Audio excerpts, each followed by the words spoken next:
Hi there, this is John Wilkinson from History Made Easier, and in this presentation I'm going to explore 6 key factors to Weimar Germany, part of the German depth study, to help direct your revision and in the process give you some useful points to think about.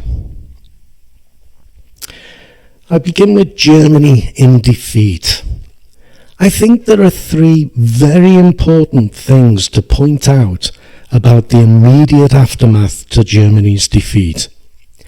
Germans had lived through a bloody war, as had all the peoples of all the states involved in the war. But in many ways, they had a worse time. A higher percentage of soldiers killed than was the case in other countries, whilst as a result of the Allies' successful blockade, civilians suffered much more than those in other countries, other than Russia. And the war had emptied the German treasury, as it had done in other countries, Britain and France, for example. Recovery was going to be difficult then and would take time. The final thing I think I would point out is that those who brought the war to an end and agreed the harsh terms of the armistice and would later have to accept the Treaty of Versailles were not the ones who had taken Germany into the war. The Kaiser had gone. The army and the German right, they talked about a stab in the back. But did the politicians who were left to pick up the pieces have any other choice? So we come to Germany in chaos, and my goodness, it was in chaos. As you know, the German Revolution began with the mutiny of sailors at Kiel, and you will revise the detail to this.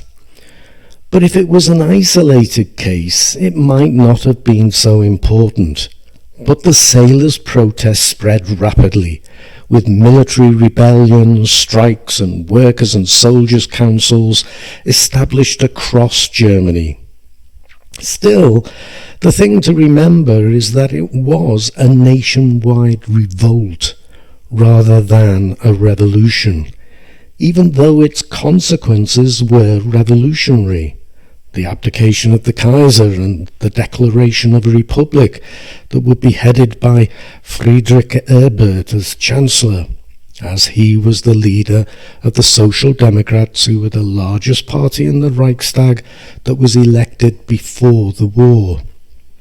But the chaos continued, even though Ebert, in trying to establish the government's authority, preserve the republic and instill order, made his deal with General Groener, head of the German army. And as Marxists attempted to seize the opportunity the chaos presented them and bring about a Bolshevik-like revolution, there was the Spartacist uprising in Berlin, the Bavarian Soviet Republic, and other attempted uprisings. The Free Corps were let loose. And there was an even more worrying reaction from the right, with the Kapp Putsch, which attempted to overthrow the government.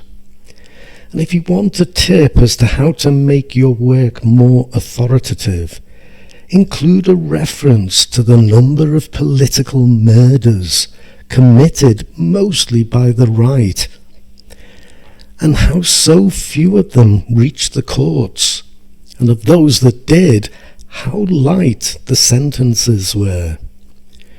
You might get a question asking you to describe what went on, or explain why, and you need some detail to respond properly. But the real significance of all the chaos was that this difficult birth and the acceptance of the Treaty of Versailles plagued Weimar until its death in the early 1930s. And be very clear, the group you want to pay closest attention to is the right. Yes, you might get a question on the left, the Spartacist uprising, for example. So don't ignore them.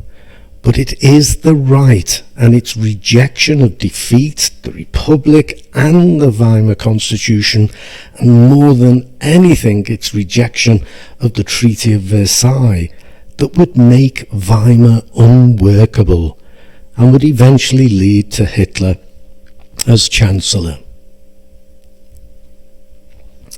So let's take a look at the reactions to the Treaty of Versailles and the problems ingrained in the Weimar Constitution. I don't think there was a German living who didn't hate everything about the Treaty of Versailles.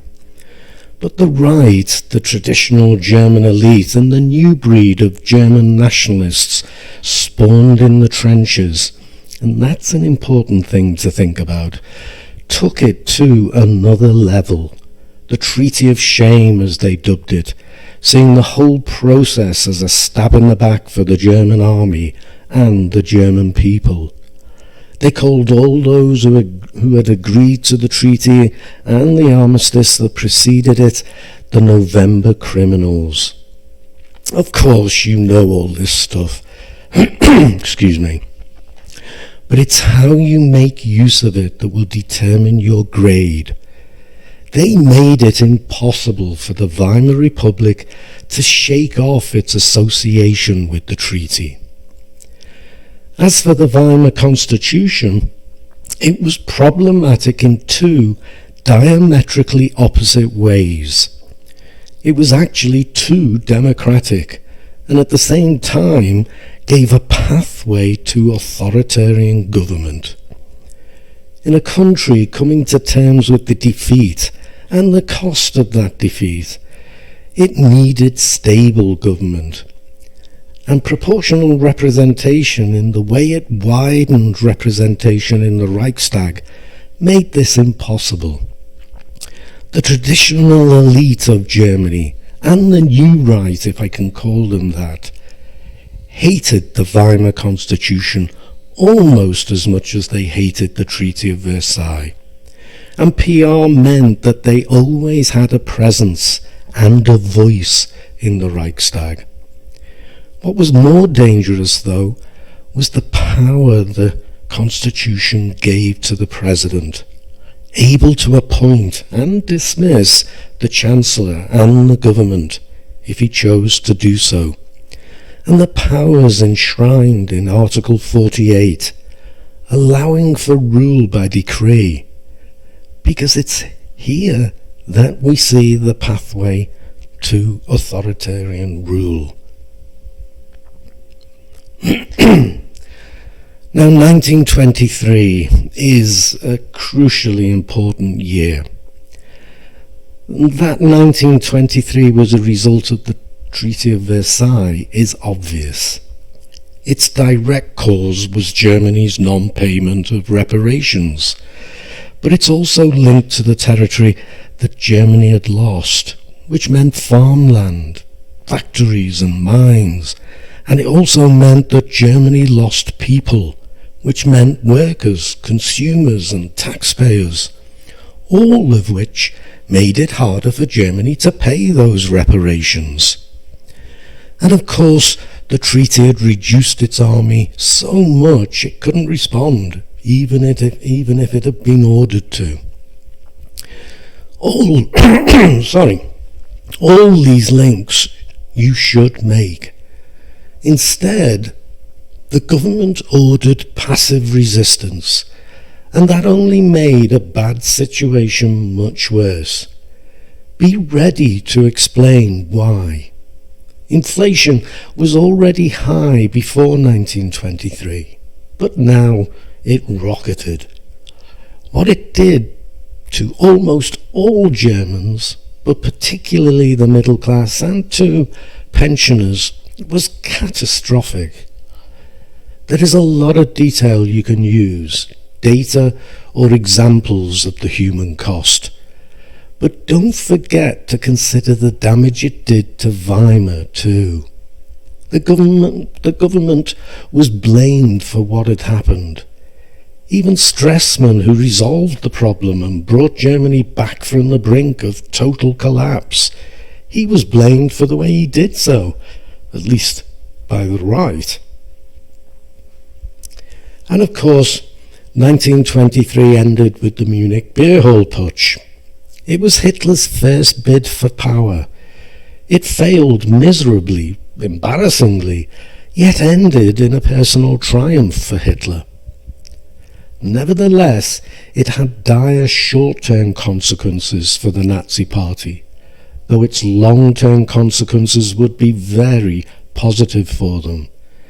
So the classic why, what, and with what consequence approach to history is what you need. With regard to the why, do include the pressure Hitler was under from his own supporters. They felt he had to act if the Nazis were to lead the right. As to what happened, this will include the trial too. You need to know the whole story, but do be aware of the degree to which the putsch was a failure, and the degree to which Hitler ensured he could still lead the right and inspire the German people by the way he used his trial. Think too about the way in which the traditional right showed themselves sympathetic to what to what Hitler stood for. And when you are looking at the collapse of Weimar and Hitler's rise and consolidation of power, think about how what he did in 1923 helped people see him as the leader Germany needed. And of course, Weimar recovered. And so, the final piece for this part of your depth study, you need to think about Weimar's recovery. How did Weimar recover? You will need to be clear about that, what Stresemann did, but the part played by American loans, and how the Dawes and Young plans helped too. As for the ways in which Weimar recovered, economic ways would include a stable currency and jobs. Social aspects would focus on Weimar culture and the ways in which the good times returned for Germans. As for political stability, well, it was the wilderness years for the Nazis, and Stresemann's policy of fulfillment certainly brought Germany in from the cold on the international stage. But was the recovery ever that secure? It was dependent on those American loans. Unemployment reduced but remained stubbornly high, and sectors of the economy, notably both heavy industry and agriculture, were struggling. And the good times may have returned, but conservative Germany frowned on the decadence and lack of morals, and the Nazis would play on this. Whilst governments still changed with a regularity that suggests political stability was still nowhere near being achieved. There were 4 different chancellors in this golden period, and almost a third of voters regularly voted for anti-republican parties, whether of the right or the left, whilst the Nazis were busily organising themselves. So there's my guide for things for you to think about for Weimar Germany, or at least the pre-Depression years. I hope it proves useful for you. As always, I do thank you for listening, and I wish you good luck with that revision, and even more importantly, with that exam. Cheers.